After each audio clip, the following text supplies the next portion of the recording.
บายดีท่านผู้ชมที่เคารพและฮักแพงยับจอมอเข้ามาแล้วเนาะเกี่ยวกับงานบุญนมัสการพระธาตุหลวงประจำปี 2025 ซึ่งปีนี้แม้นจัดขึ้นกงกับวันที่1หาวันที่5พฤศจิกายน 2025 ดังนั้นเพื่อความเป็นระเบียบเรียบร้อยจบงามท่านเจ้าของนครหลวงเวียงจันทน์ได้ออกแจ้งการเกี่ยวกับระเบียบการคุ้มครองงานบุญนมัสการพระธาตุหลวงเวียงจันทน์และการวางแสดงสินค้าประจำปีพ.ศ. 2568 ซึ่งปีนี้บุญนมัสการพระธาตุหลวงเวียงจันทน์ก็กงกับวันที่1หาวันที่5พฤศจิกายน 2025 ซึ่งมีรายละเอียดดังต่อไปนี้ 1. ห้ามขายและนำเอาสิ่งเสพติดดื่มสิ่งมึนเมาลิ้นกันพนันอาละวาดตีกันอาวุธมีดง่าวหนากระทุนไซแอลหัวใหญ่และสนับมือสิ่งของหลอกเลียนแบบสินค้าลามกอนาจาร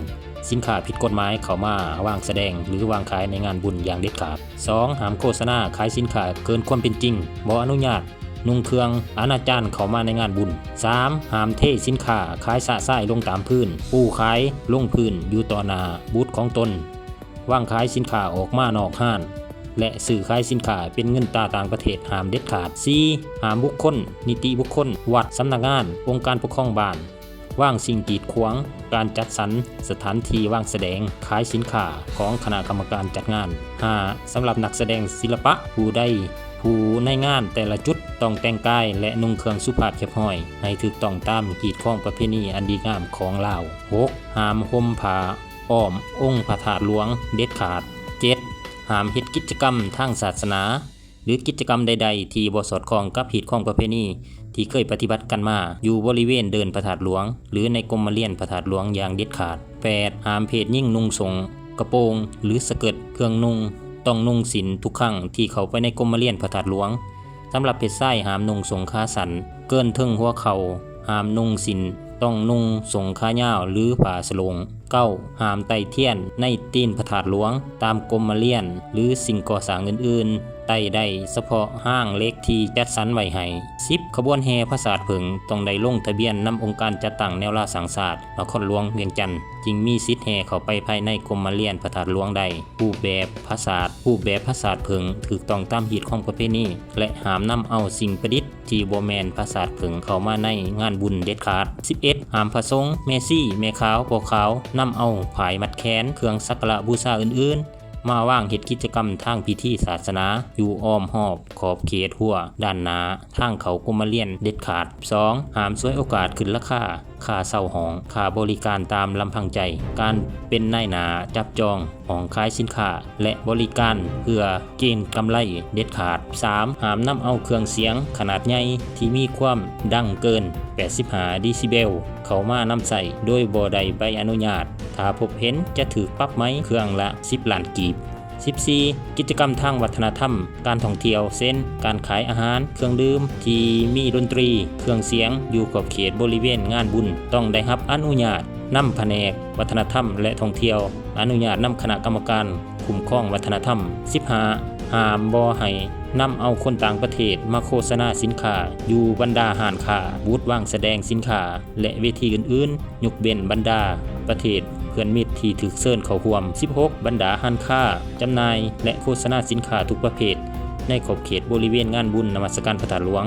ห้ามแจกแผ่นพับโฆษณาสินค้าและสร้างสิ่งเศษเหลือขี้เหงื่อสะสาย 17. ห้ามเปิดห้านบูธวางแสดงสินค้าในขอบเขตเดินสนามหลวงพระธาตุหลวงบริเวณอ้อมหอบใกล้เวลา 23 โมงอย่างเด็ดขาด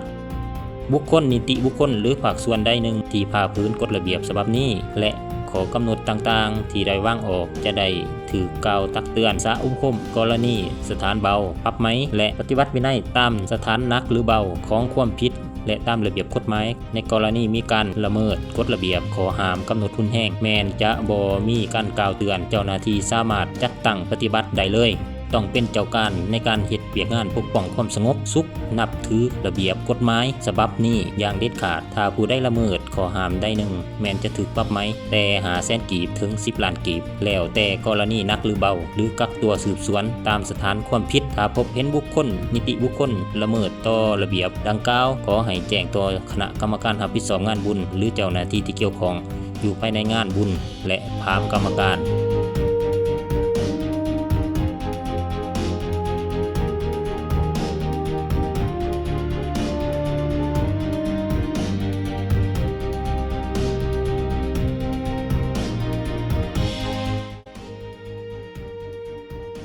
กี่ยวกับการกำหนดราคาค่าเช่าหองขายเครื่องอยู่ในงานบุญนมัสการพระธาตุหลวงเวียงจันทน์และศูนย์การค้าลาวไอเต็กในระหว่างวันที่1 หาวันที่5 พฤศจิกายน 2025ราคาเช่าสถานที่อยู่เดินสนามหลวงขนาดห้องแมน 3x4 เมตรสำหรับผลิตภัณฑ์สินค้าโอดอปอยู่ที่ราคา3,500,000 กีบต่อห้องสำหรับผลิตภัณฑ์สินค้าของครอบครัวตัวแบบและสินค้าภายในทั่วไปที่ผลิตและมาจำหน่ายด้วยตนเองแมน6 ล้านกีบต่อห้องสำหรับสินค้าทั่วไปที่จะเข้ามาวางขายในงานแมน7 ล้าน 55 ล้านกีบต่อห้องเฉพาะบูธที่ตกแต่งแมนจะได้คิดไล่ตามค่าการตกแต่งบูธเพิ่มตามมูลค่าตัวจริงของคณะกรรมการประเมินในราคาต้นทุนหรือผู้ประกอบการธุรกิจสามารถตกแต่งเองได้ตามแบบที่คณะกรรมการกำหนดให้การขายอาหารย่อยตำไข่ลูกหมากไม้ลูกชิ้นปลาหมึกข้าวหลามปิ้งไก่และอื่นๆแมน50,000 กีบต่อมื้อราคาเช่าสถานที่อยู่ศูนย์การค้าลาวไอเต็กขนาดห้อง 3x3 เมตรด้านในอาคารสินค้าทั่วไปราคาอยู่ที่12 ล้านกีบต่อห้องกรอบมีดอกไฟจำนวน2ดอกโต๊ะ1 หน่วยและตัง2 หน่วยสินค้า1 เมือง 1 ผลิตภัณฑ์หรือสินค้าโอท็อปที่เขาร่วมในงานแมนอยู่ที่3,500,000 กีบต่อห้องส่วนด้านนอกอาคารแมนอยู่ที่6 ล้านกีบต่อห้องสินค้าย่อยด้านนอกอยู่ที่99,000 กีบต่อมื้อ